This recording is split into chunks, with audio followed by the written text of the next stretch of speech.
You rolled an 8. Mm-hmm. Your lower half, the lower half of your body is frozen in gold. The top half of your body, not so much. And in front of you is Snasher. She is in pain. You can see that the reason why it's only half of your body is because the room that she's in is flooded in gold liquid. And you are frozen in that. Oh. The small eye on your shoulder looks up at Snasher. And you can feel it like inquiring something, but you can't understand. You just know the feeling. And the only thing that you can hear Snasher's response is just, I'm in pain.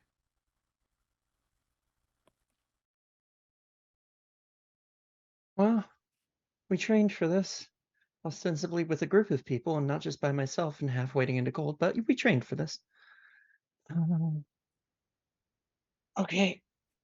No time like the present, I suppose. And she's going to try and pull the thing that she's been carrying off of her back, potentially. Mm-hmm. Does it give? Roll grit for me. Why always with the grit? Well, You can't use force? No? Okay. okay. Let's see. I'm gonna look at your force. Actually, go ahead and use force. Woo! I'll let you use force. That is a 10. All sweet. It does move. It was basically high enough that the gold didn't reach it just a little bit, and you're able Yeah. to rip it from the golden lake, small Okay. whatever.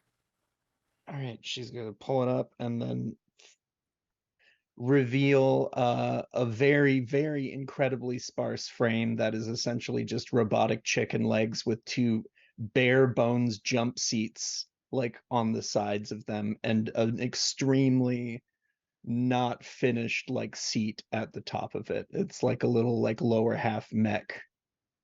And she's going to be like, okay, well, and she's gonna. I would like to try and use her special little thing that she has.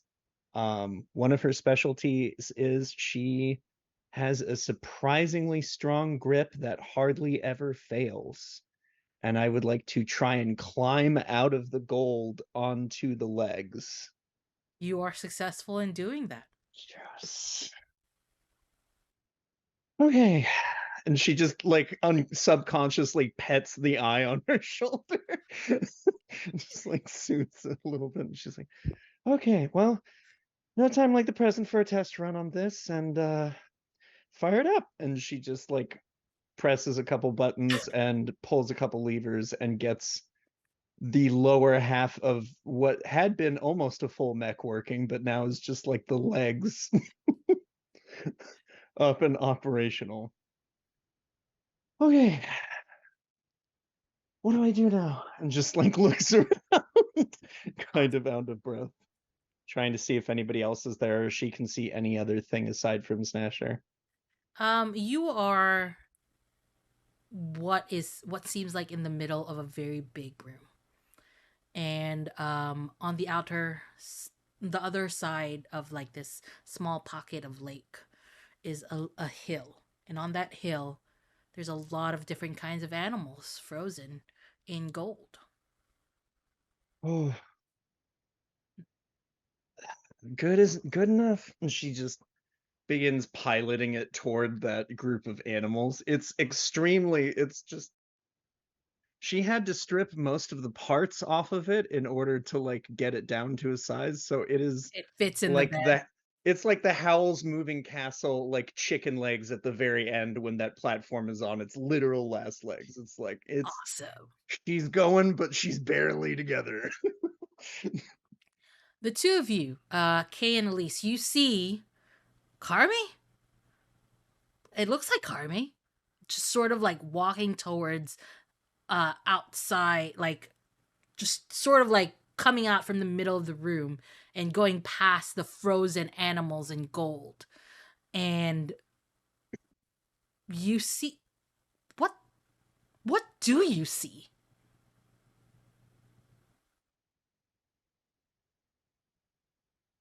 Yo! Oh, is that Elise? Yeah, Carmen. Hi. Good fun. Yeah. Yeah, Uh, at least it was down here the entire time. That's Yeah. wild. Took a few days. What are you up to? Oh, well, I meant for Fen to take this out because, they have like that whole thing where they're pretty good with like heavy engineering, but like, no time like the present. So I figured this is Fortuna. And she just like points down at the legs.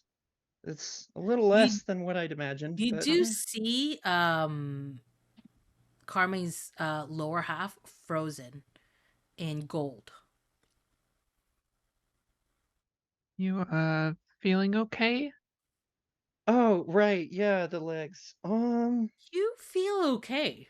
You know that you have control over, like, you know that it's not, it feels warm, but it's not like you, it doesn't feel permanent. But hey, you're gold now.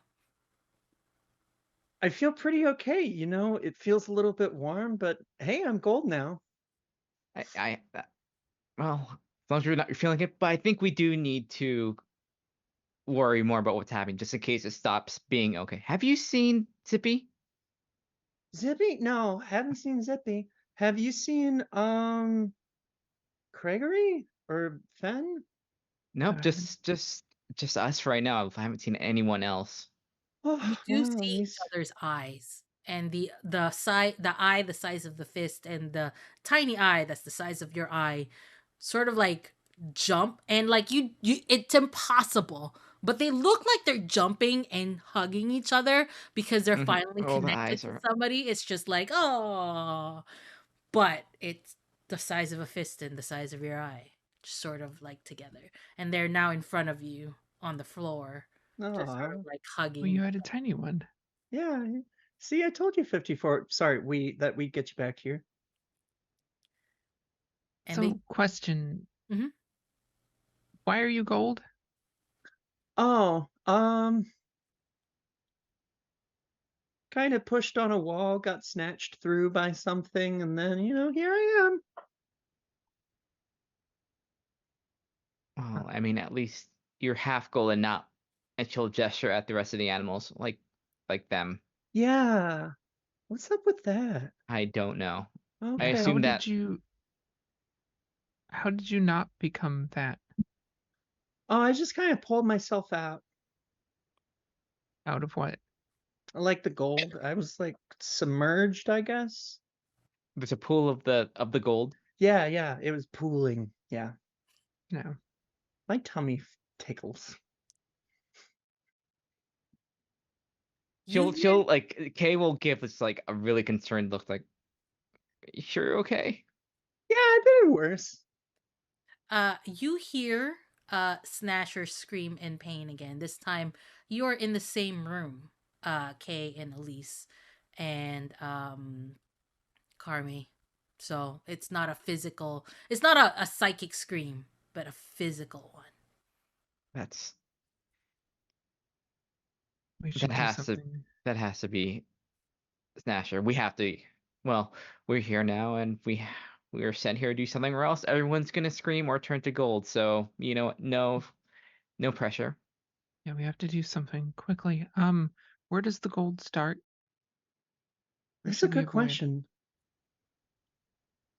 Can you Um take us back to where you came out from the gold? Yeah, for sure. Do you want to hop on? And she points at essentially, they're not seats, they're just like studs kind of pointing out of each of the legs. Right, the pegs. Yeah, yeah. Do I'm you want afraid I may fall off. I to think I just can probably levitate myself though. oh right, you do magic. Are you gonna sketch? Are you gonna sketch on this chicken? You gonna levitate and sketch on this chicken? We've definitely created an English here today. All right. Sketch like with the skateboard, you hang off the back and you just ride Mhm. behind it. It's Mhm. okay.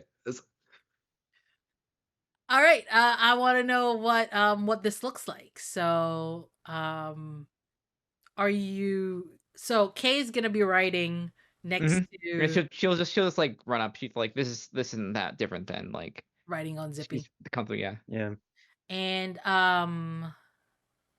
at least you're floating, correct? Levitating. Yes, you see the wind kind of whip around her, and almost looks like the fabric on her very finely tailored clothes lifts up a little bit as Hmm, she kind of just lifts up in the air. awesome. You and the three of you, uh, Carmia, you bring them back to where you had come from. You don't see that golden wall anywhere, but basically it looks like a big lake of gold, and right in the center is Snasher. And Snasher's uh like there are exposed skin where the eyes are usually piled on top, and it is leaking in gold, and the gold is coming from Snasher. He doesn't really look in a good way. No. Definitely not Certainly. good. As you're in there, you see another eye disconnect from Snasher, jump up in the air and disappear, just sort of like disappear. Oh, That's how that happens. yeah, I was kind of curious myself. Is that how you found me? Yes, when people are lost in here, Snatcher makes sure that they are taken care of and safe. It's kind. She is kind. Do you know what's wrong? No, I cannot communicate with her. She is in pain, and all we hear are her pain. I'll look at the other two. Any ideas? I don't think I've read about this particular ailment.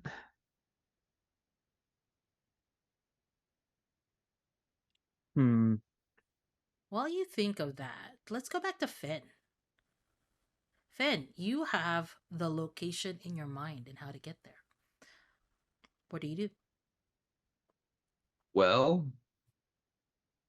I'm terrible at doing what I'm told, and know that if I hold out for too long, I'm gonna chicken out. So I think when Fen gets the location, uh, they just basically like it's almost like a scene from many a Doctor Who, where they reach over and they grab Bill's hand and just kind of run off in the direction of where the center is. Awesome. It's the only place where this is gonna get fixed. It doesn't it it doesn't take you long. In fact, it seems like Hmm. you got there pretty quickly. Hmm. Almost impossibly quickly. But you're there and you see you're standing on the same you're standing on an entrance, basically like a I don't know how to describe it. Like in front of a big room. You can see in the center of that room is Snasher and a pool of gold. You don't see your three friends. Maybe because you're looking through a different vantage point. You came from a different way. Snasher's too big. But it's you, and Snasher is not looking at you. Snasher is looking somewhere else. But you see this pool of gold and a little island, and Snasher in the middle of it, and the gold liquid just flowing from it. It's a slow flow for now.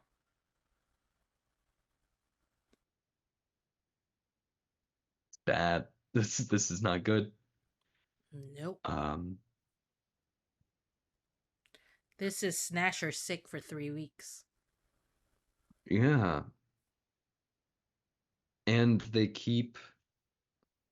Am I there in time to see the that one eye detach and float off? No, but you do see another one detach and float off. Okay. That means, well, you know what that means. Yeah, well, that means that more sewers are opening up, and more sewers opening up means there's more space for uh the gold to be seeping out. All of the eyes are going out because people are getting lost in the labyrinth. People are getting lost in the labyrinth because they keep coming into the fucking labyrinth without a good guide. This is a nightmare. Uh, should I put that as a here's what I've got uh Yeah, move? Roll acuity on that yeah, based on the evidence of my conversations with 21 and what I'm seeing. yeah. That seems to be the likely. Go ahead and roll. Uh, well, that's a whole lot of nothing. It's a 5. So I I actually mean, don't you get can anything from add that. you could add a D4 with your acuity if you want to explain to me why that would help you. Like your specialty will help you. Um, Remember, those things can, if you can explain to me why tracking would be a good thing to yeah, add, you can roll another D4 to add to your roll.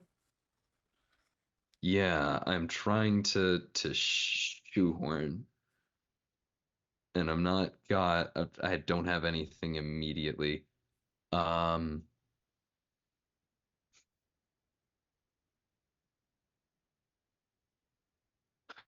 I think there's a uh here's the thing is back home Mm-hmm. one of the things that they had noticed was or like the swamp that Fen comes from, the swampy area, the area that Fen comes from, uh they only within the last like couple of maybe like 2 generations have really started talking to the outside world again. They've been pretty resolutely doing their own thing for quite some time. Um, and so one of the things with like increased trade and increased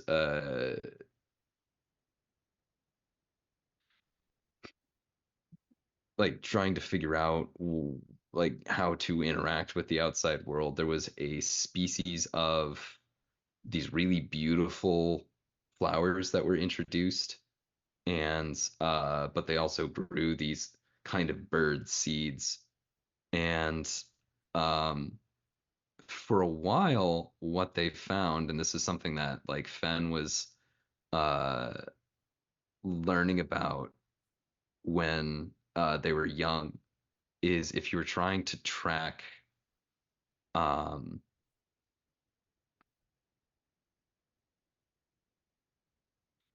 if you were trying to track one of the um there's like these buoyant armadillos that will just roll up into balls and like kind of zing across the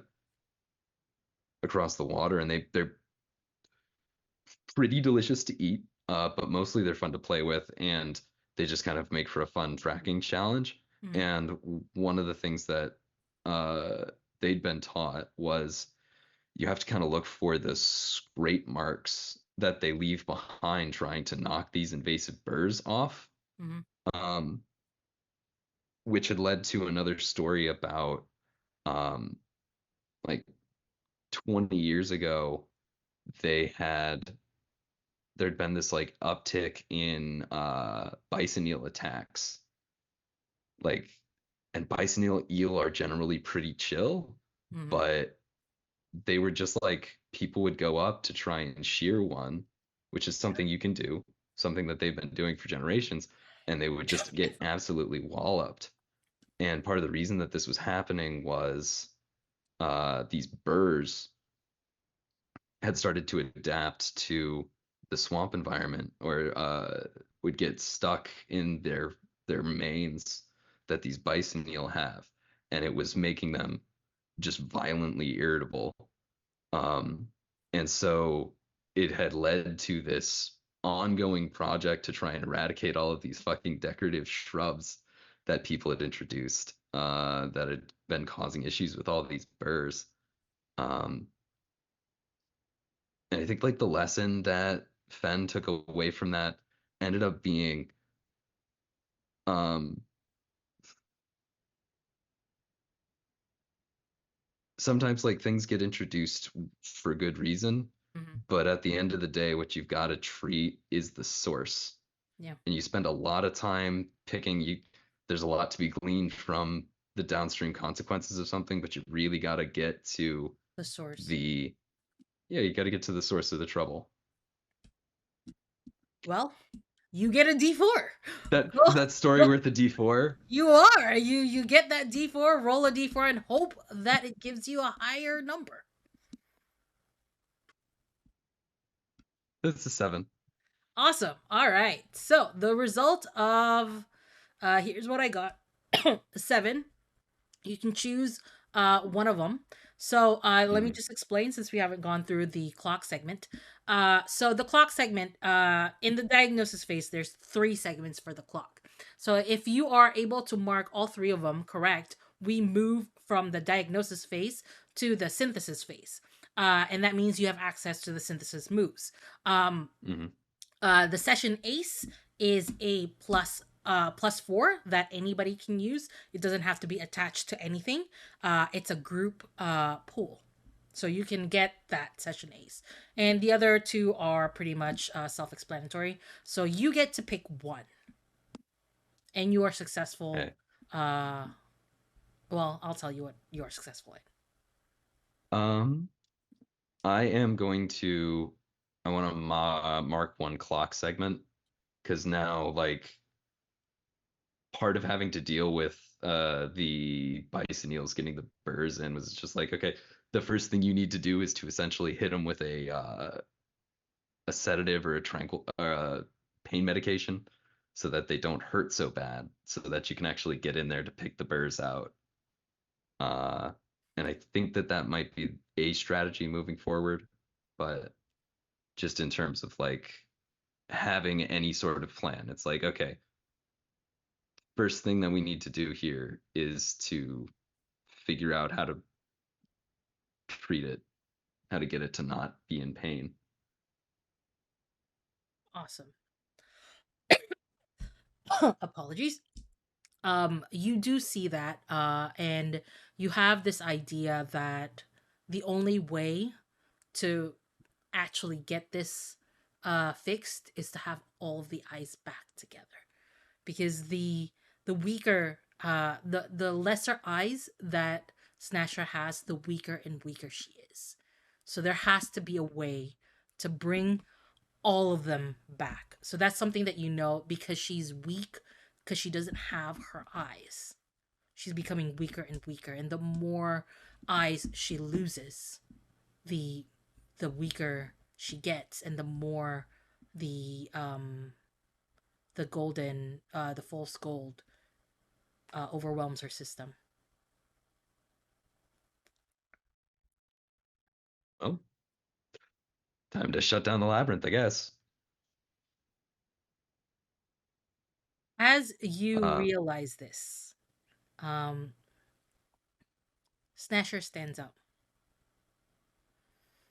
with all of her legs, very weakly stands up and looks at the eyes that are gathered, which is just 3 of you, 3 of the eyes. Mhm. It says, "You are meant to take them out, not bring them here." And the 3 eyes shake in fear.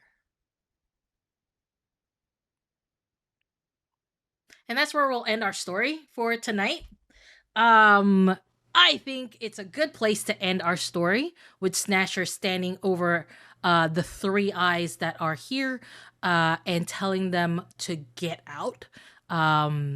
and bring these 4 lovely people out of Snasher's home, the labyrinth.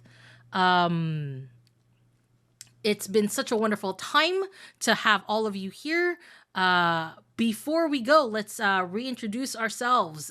Say who we are, where we can find you, who you played, and all of that. Let's start in the opposite direction with Anna. Hello, I was not expecting to go first. I am Anna, aka Archival Dust Bunny, most places on the internet. I played Elise tonight, the former magician turned monster vet. But yeah, I am a queer and trans advocate, museum worker, TTRPG performer, producer, and podcaster.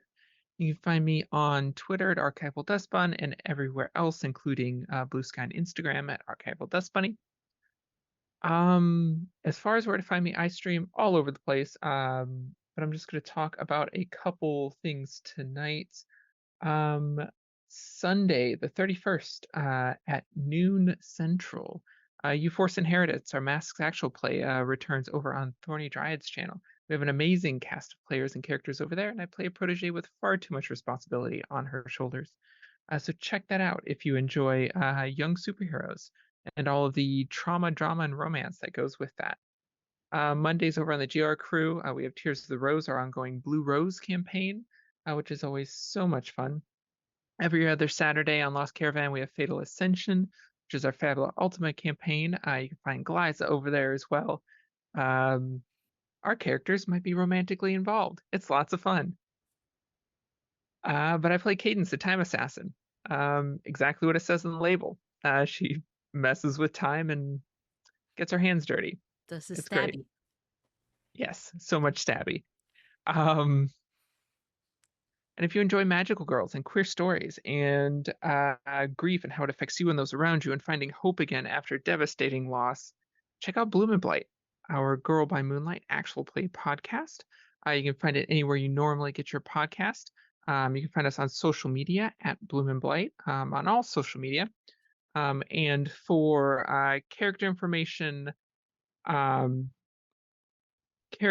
cast information, episode transcripts, and a link to our brand new community Discord server, check out our website, bloomandblight.com. We have a handful of episodes up. We just hit our mid-season finale, but we have a very special holiday special coming out. Part 1 of that comes out January 4th, featuring Black Girl Mage Lexi as a guest director.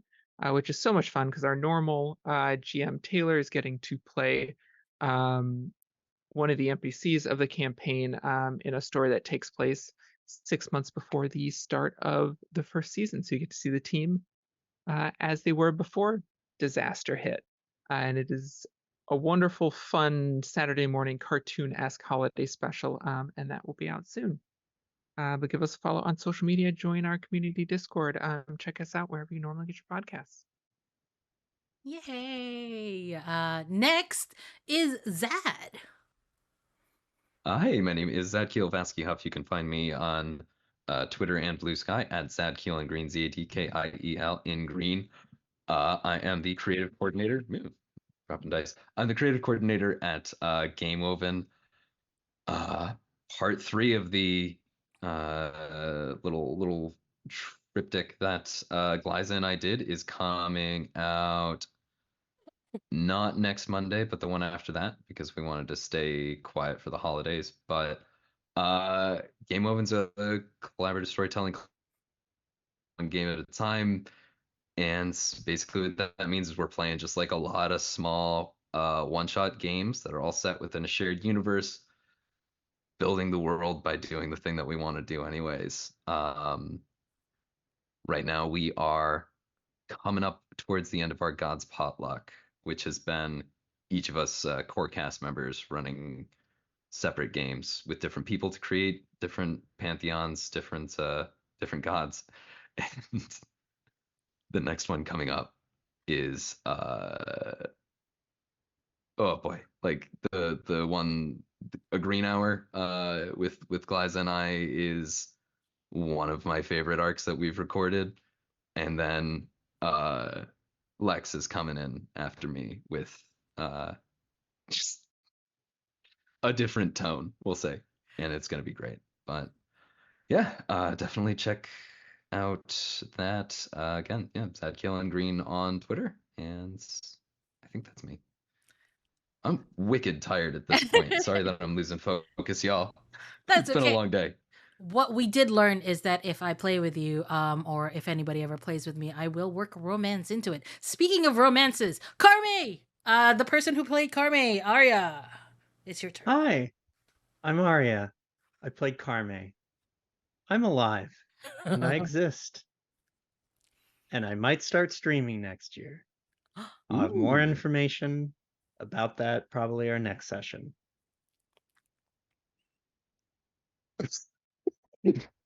Well, Dun-dun-dun. Lynn is next. Oh, hey, I'm Lynn. Gremlin art pretty much everywhere is on the socials where you can find my art. And next we should hopefully have brand new character art for here. So check out. The works in progress look incredible, y'all. Get pumped for this. All right. And hey, I'm Glyza. I go by they, them, and I do a lot of things on the internet. But right now, I want to take this time to ask of every single one watching now and in the future to call for a ceasefire, a permanent one, to stop the genocide of the Palestinian people. Call your reps, send letters, faxes, and text messages, protest. Please educate yourself by going to decolonizepalestine.com. And just bring the truth of what's happening to the public. Witness for yourself and make sure you amplify the voices in Palestine, and show what's happening right there. From the river to the sea, Palestine will be free. And with that, let's do the outro.